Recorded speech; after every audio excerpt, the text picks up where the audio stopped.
You know, I've thought of something interesting lately. The older that I get, the more I catch myself thinking about the good old days. And the thing is, those good old days didn't always feel so good when I was living them. Maybe I need to clean my rose-colored glasses. Hi, I'm Susan, and welcome to the channel. On this channel, I like to share real-life reflections, practical tips, and gentle encouragement for those of us wanting to live a positive life with joy, purpose, and laughter. A lot of us do feel anchored in the past, and as we get older, those memories start feeling more and more vivid and also more comforting, sometimes even more real than what's happening right now. We turn to them to find joy, identity, and a sense of belonging, which maybe we're not feeling these days in the present moment. Do you ever catch yourself thinking, well, back then I just felt more like myself, definitely looked more like myself? Well, you're not alone. But while our past does shape us, it's not meant to trap us.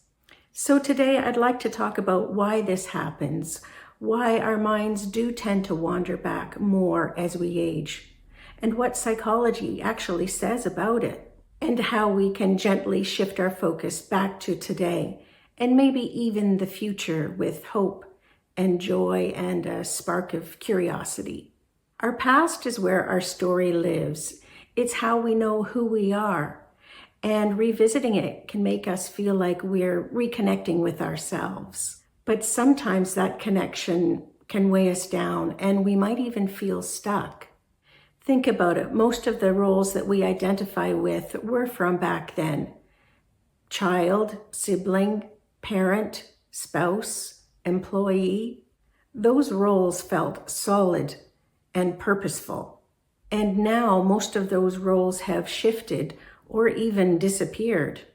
Retirement and an empty nest, fewer social connections. It can leave us wondering, well, what's left for me now? The past feels so much easier to navigate. It's familiar, definitely more comfortable.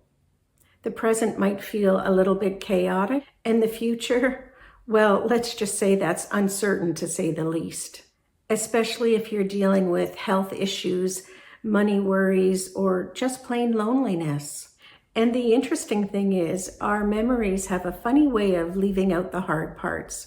We can sometimes romanticize the past, polishing it up without meaning to, and it becomes this soothing little story that we replay, especially when today feels, But that story that we keep replaying may not even be what actually happened.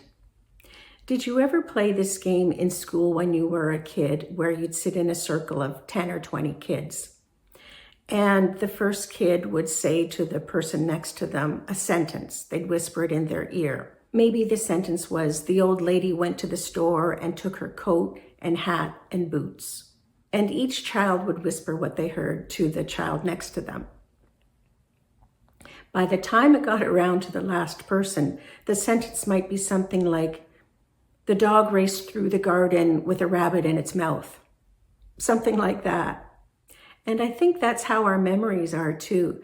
The more we replay them and retell them, well, the details might be getting a little bit skewed. But really, living in the past can be very, very comforting. Like the woman who cannot change her living room decor because it reminds her of her late husband and the life they built together. And that room, how it remains, well, that room holds her love and her memories and her identity. Or the guy who hears a song from back in his 20s and is suddenly transported back to a school dance, feeling 10 feet tall. This makes me think about when I was married and we'd go out with all of our other couple friends. And the guys would reminisce and tell stories of back in the day, just like they happened yesterday. And every time they told the story, it got a little bit crazier, a little bit more dramatic, and they got a little bit more heroic. And all of us women would just look at each other and roll our eyes and laugh and think, here we go again. But you know, those stories made the guys light up. That's when they felt the most alive. And it's not just the guys.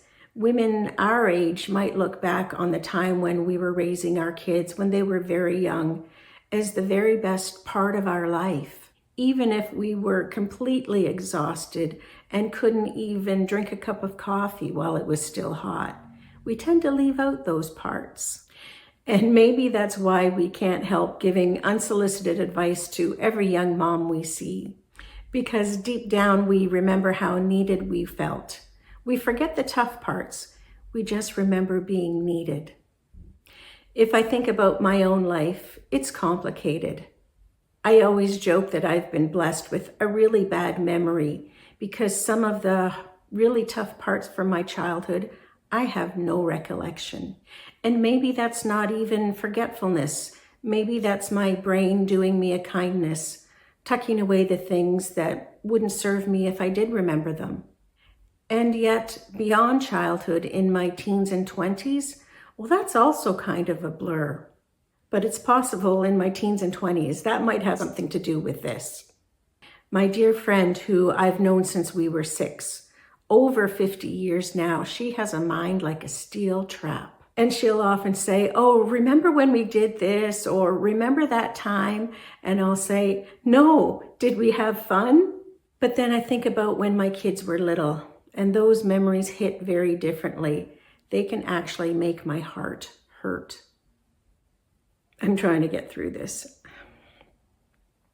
To have just one more day as mommy, to have them hold my hand and cuddle on the couch and know that they were safe with me and nothing could hurt them. But I think what hurts most for me is realizing that I didn't appreciate it at the time as much as I should have and could have.